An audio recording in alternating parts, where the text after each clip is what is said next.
Hi అండి. తెలుగు కథల ప్రపంచంకు స్వాగతం. ఇవాళ అశోక కోనప్రెడ్డి గారు రచించిన అమ్మ మనసు అనే కథని వినేద్దామండి. ఇంక కథలోకి వెళ్ళబోయే ముందు కథ ఎలా ఉందో కామెంట్ చేసి ఒక చిన్న లైక్ చేసేయండి ఫ్రెండ్స్. మీరిచ్చే ఈ చిన్న లైక్ వల్ల మన ఛానల్ ఎదగటానికి ఎంతగానో ఉపయోగపడుతుంది. ఇంకా కథలోకి వెళ్ళిపోదామండి. విజయవాడ శివార్లలో ఉన్న ఆ పెంకుటింటి వసారాలో వాలు కుర్చీలో కూర్చొని ఆలోచిస్తోంది 70 ఏళ్ల పైబడిన అన్నపూర్ణ. ఎండాకాలమైన సాయం సమయం కావటంతో ఇంటి ముందున్న బాదం చెట్టు గాలికి ఊగుతూ ఉంటే వస్తున్న చల్లటి గాలికి ఆమె మనసు కొంచెం తేలికపడింది.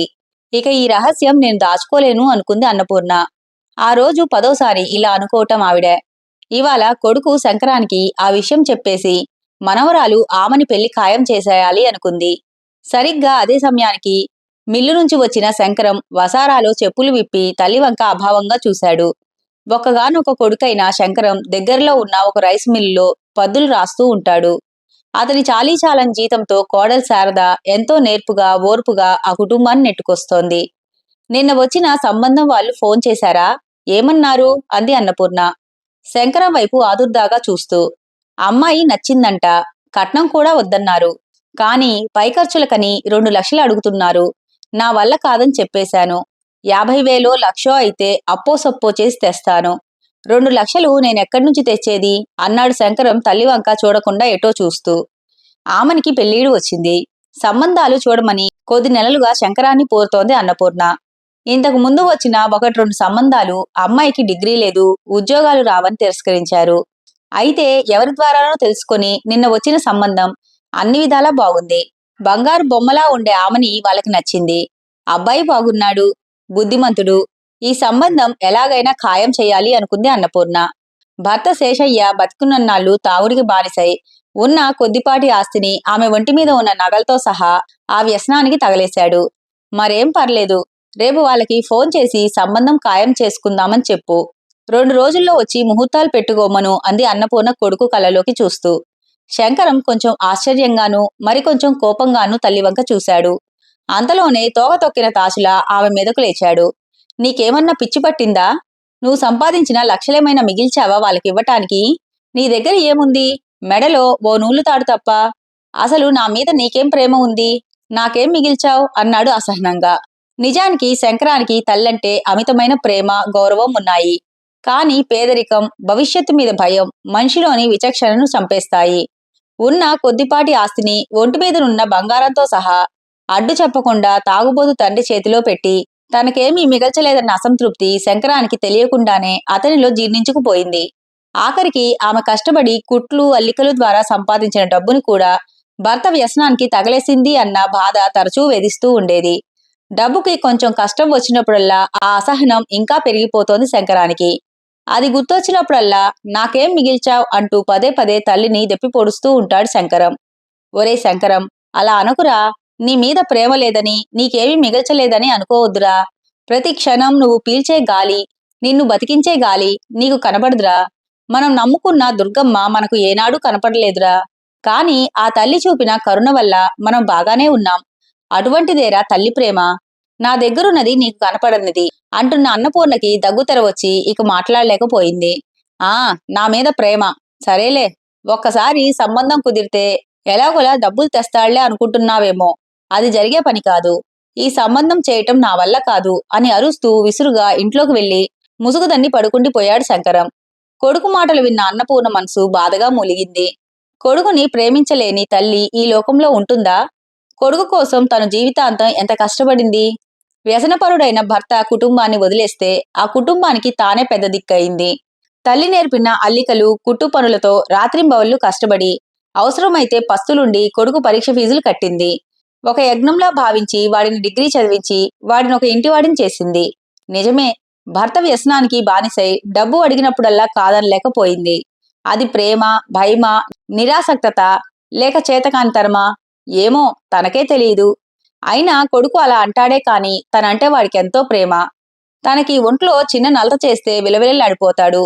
తను తినకపోతే వాడు మెతుకు ముట్టడు అనుకున్న అన్నపూర్ణకి అప్రయత్నంగా కళ్ళలో నీళ్లు తిరిగాయి. ఆ కన్నీటి పొరల్లో పేదరికంలో కుంగిపోయిన కొడుకు, కోడలు, నైరాశ్యం నిండిపోయిన మనవరాలు లీలగా స్ఫురించి ఆమె గుండెలు ఎవరో పిండుతున్నట్లు అనిపించింది. తెల్లారి శంకరం మిల్లుకెళ్లేటప్పుడు ఆ విషయం చెప్పేస్తాను అనుకుంది అన్నపూర్ణ. అసలు సంవత్సరం క్రితం భర్త శేషయ్య పోయినప్పటి నుంచి ఆ విషయం కొడుక్కి చెప్పి శంకరాన్ని కొంచెం సమాధానపరుద్దామని చూస్తూనే ఉంది. కాని ఆమెని పెళ్లి సమయానికి చెబితే బాగుంటుందని అలా వదిలేసింది. ఇప్పుడు ఆ సమయం వచ్చింది. పొద్దున్నే ఆ విషయం వాడికి చెప్పేసి నా బరువు దించేసుకుంటాను అనుకుంది అన్నపూర్ణ మళ్ళీ. మర్నాడు పొద్దున శంకరం మిల్లుకెళ్తూ వసారాలో చెప్పులు తొడుక్కొని తల్లివైపు చూస్తూ వెళ్ళొస్తానమ్మా అన్నాడు ఎప్పటిలాగానే. వెళ్ళేటప్పుడు దుర్గమ్మకి నమస్కరించి వెళ్ళు బాబూ, నువ్వు అనుకున్నది జరుగుతుంది. అలాగే వాళ్ళకి ఫోన్ చేసి సంబంధం ఖాయం చేసుకుంటున్నామని చెప్పు. ఇక కట్నం సంగతంటావా, ఆ విషయం నాకు వదిలే అంటూ ఉండగానే దగ్గుతెర వచ్చి ఆమె మాటలు మింగేసింది. కొంచెం సర్దుకుని అన్నపూర్ణమ్మ మళ్ళీ ఏదో చెప్పబోయేంతలో శంకరం అందుకున్నాడు. పుట్టి ముద్దెరిగిన దగ్గర నుంచి ఆ తల్లికి దండం పెట్టుకుంటూనే ఉన్నాను. ఆ తల్లి మాత్రం నాకేమిచ్చింది?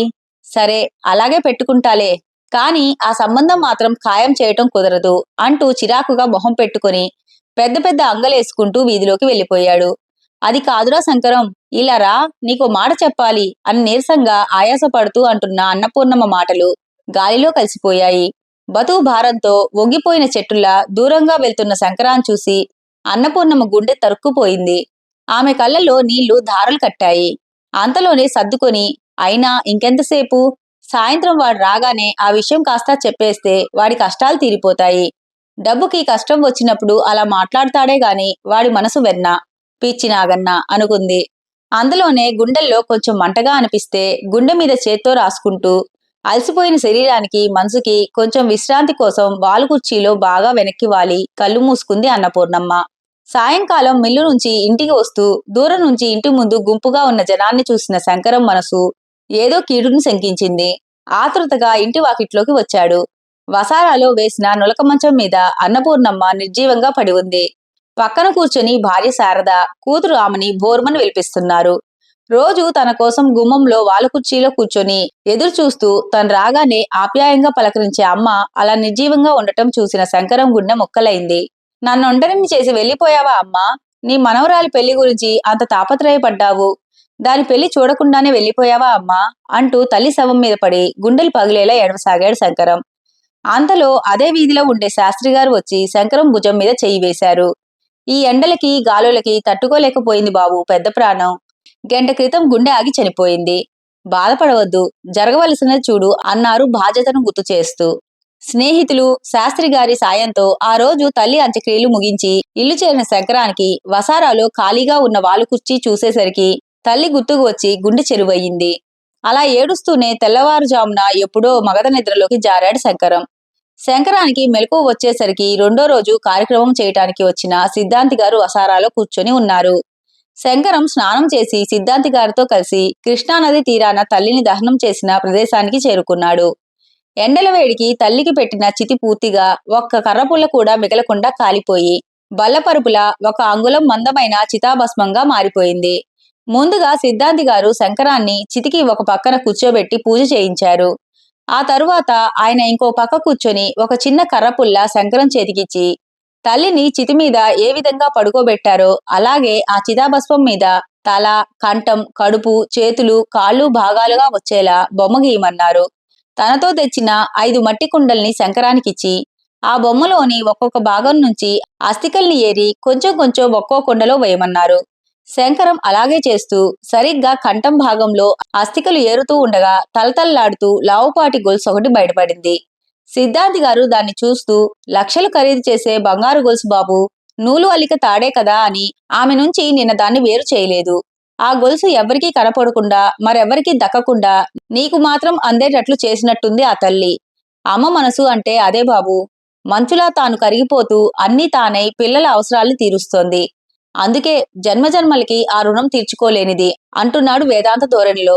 శంకరానికి సిద్ధాంతి గారి మాటలు లీలగా మాత్రమే వినిపిస్తున్నాయి. తల గిర్రున తిరుగుతోంది. సంవత్సరాల తరబడి కష్టపడి సంపాదించి తండ్రికి తెలియకుండా దాచిన డబ్బుతో చేయించిన గొలుసు అది. ఎప్పుడూ మత్తులో జోగుతూ ఉండే భర్త కంటపడకుండా ఆ బంగారు గొలుసుకి ఎంతో చాకచక్యంగా కవచంలా దారంతో అల్లిక చేసింది అన్నపూర్ణమ్మ. సంవత్సరాల తరబడి ఆ బంగారు గొలుసుని అల్లిక తాడులా ధరించి తండ్రి దగ్గర నుంచి దాన్ని కాపాడి తనకు అందించటానికి ఆ తల్లి పడ్డ తపన, ఆవేదన అర్థమైన శంకరానికి భూమి తలకిందులైనట్లుగా అనిపించింది. అటువంటి దేవతనా, నా మీద నీకేమి ప్రేమ ఉంది అని ఈసడించాను. అటువంటి అమృతమూర్తినా, నాకేం మిగిల్చావు అంటూ కర్కశంగా పదే పదే దెప్పిపొడిచాను. అంతటి ప్రేమని నీ గుండెల మీద గుంబనంగా దాచుకున్నందుకేనా అమ్మా ఆమెని పెళ్లి ఖాయం చేయమని అంత ధైర్యంగా చెప్పావు అనుకుంటూ ఉంటే శంకరం కళ్ళలో నీళ్లు ధారలు కట్టాయి. భూమి రెండుగా చీలి తను పాతాళ లోకానికి వెళ్లిపోతున్నట్లు అనిపించింది.